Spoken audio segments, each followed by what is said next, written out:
First and foremost, from a liquidity perspective, we're in touch with and in regular contact with all of our lenders and stakeholders, and everyone is working mutually towards a plan on taking the business forward, and everyone is fully supportive and fully behind us. So from that perspective, management gains a lot of comfort from the process that's ongoing. But then further on from there, it's critical for us to achieve the completion of phase 1C, which is well underway now in terms of planning and what we're going to do. And then from there, I mean, we've already secured the debt for phase 2. We're well advanced on the process with the bidders. So from a process perspective, that side of it is also tracking nicely. To first deal with the issues around the setbacks itself, yes, we have faced several setbacks on the helium supply side and the actual production of it. The technical issues around the plant and the difficulties we were facing originally have now been resolved.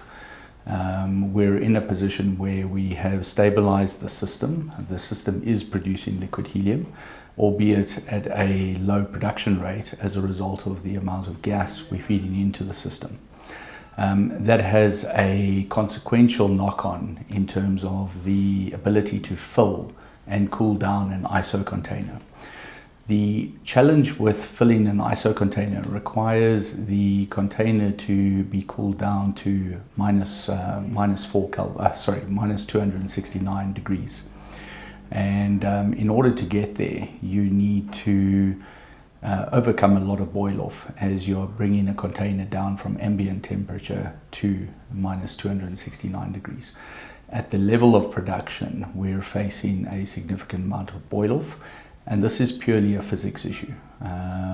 As we ramp up the plant to full production, it's anticipated that the production or the capability of filling those containers in terms of a time frame reduces exponentially, and that's what we're working towards as the significant process moving forward. Dealing with the immediate short-term issues, we are exploring several solutions around mitigations that could overcome. And as we define those more with our customer base, we will certainly advise the market and keep them abreast of those developments. But there are several possible solutions that we're working towards and exploring all of those in earnest.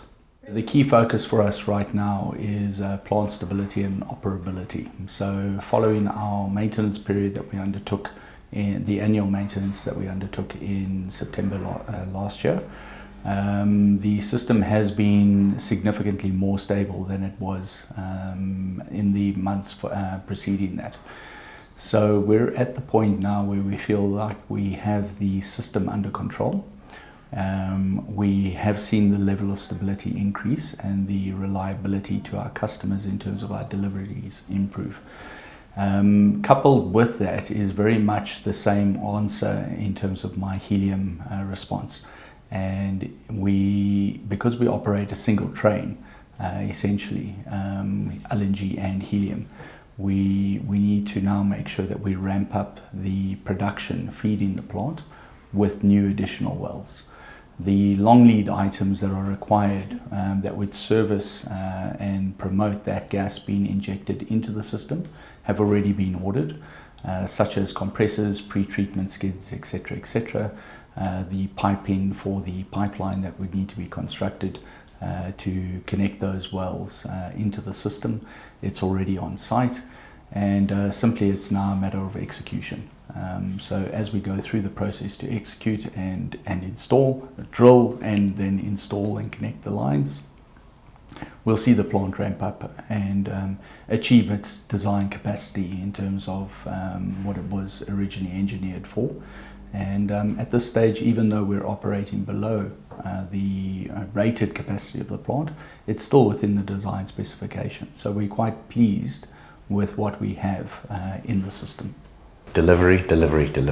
That's the point. And right now we've gotten to the point where we've gotten the technical challenges behind us, and now it's just a case of getting more feed gas into the plant. And that's a function of drilling more wells. We simply don't have enough wells. the big opportunity in the company is obviously phase 2. By the time that phase 1C has been ramped up to full capacity, that project is then cash flow positive. And that's the important thing. Phase 1 was a proof of concept. Phase 2 is there. If you think about the total context of all of the reserves that we're using, phase 1 uses a minuscule amount of the reserves. Phase 2 probably only uses, call it acreage-wise, somewhere in the region of, it covers a footprint of about 14% of the total production right at this stage, which means that there are still additional segments of the production right, which we're already in discussions with certain parties on expansion from there and working out plans with them on how to expand.